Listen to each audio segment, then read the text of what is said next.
Good morning, good afternoon, good evening, o kung anong oras nyo man po ulit mapapanood yung aking video ito, ay isang mapagpalang araw po ulit sa inyong lahat. Today is a brand new day. May bagyo po tayo ngayon, kaya mag-iingat po tayong lahat.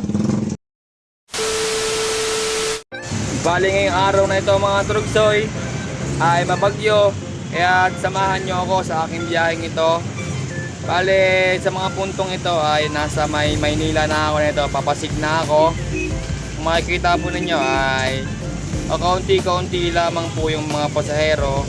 Pero kahit ganyan mga idol at mga trugsoy ay kayang-kaya natin tiyagain yan para kahit pa paano ay mayroon tayong maiuwi sa ating pamilya at may pambili tayo ng ating mga kain sa ating pagkainan. Kahit na bumabagyo-bagyo pa yan ay walang mapakapigil sa atin. Wag lang magkakaroon ng aberya kagaya nito. Ayan, kung makikita po ninyo kahit anong on and off ko dyan sa wiper ko na yan ay ayaw po talaga niyang gumana. Wala siya nagkaroon ng aberya. So ibig sabihin yan ay uuwi na.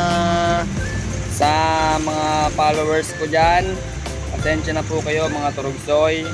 Kung medyo matagal-tagal po akong hindi nakapag-upload ng aking video, gawa ng alam nyo na busy tayo sa ating panghanap buhay. So ayun mga idol at mga trugsoy, si Bagyong Christina po talaga ay ayaw magpaawat. Nakabiyahe po ako ng isa. Ang kaso nga lang ay nagkaroon na naman po tayo ng aberya sa kalsada.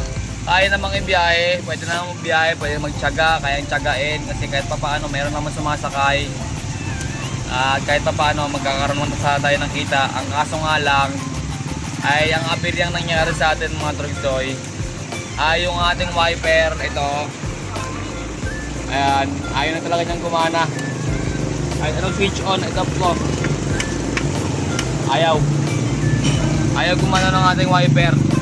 Kung gusto yung bumiyahe, pwede naman ibiyahe, kaso nga lang napakadelikado po kapag ganyang wala po tayong wiper kasi wala tayong makikita sa kalsada yan. Maaari pa tayong maaksidente. Meron naman pwedeng gawing hack. Ayan, kagaya nyan.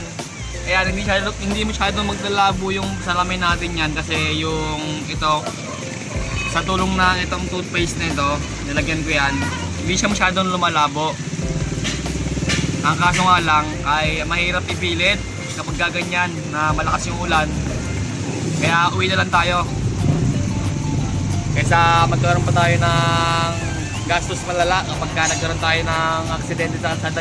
Yan ang magiging cost na aksidente kasi wala kang makikita nyan wala kang makikita sa kalsada nyan, kaya ganyan. Kaya sa mga tropa kong mga bumibiyahe dyan ay mag-iingat po kayo palagi dyan kasi malakas ang ulan, madulas ang kalsada. Doble, triple ingat po ang gawin ninyo. Mga tropa kong super ng jeep dyan, ride safe, ingat po kayo palagi. At masyadong napatagalan na mag-upload pa na bagong video ko kasi nawalan ako ng internet sa bahay, kaya medyo tinamad-tamad ako. Ngayon may internet na ako kaya makakapag-upload na tayo mga turugsoy. Paano? And that's all for today. Bye bye. Peace out.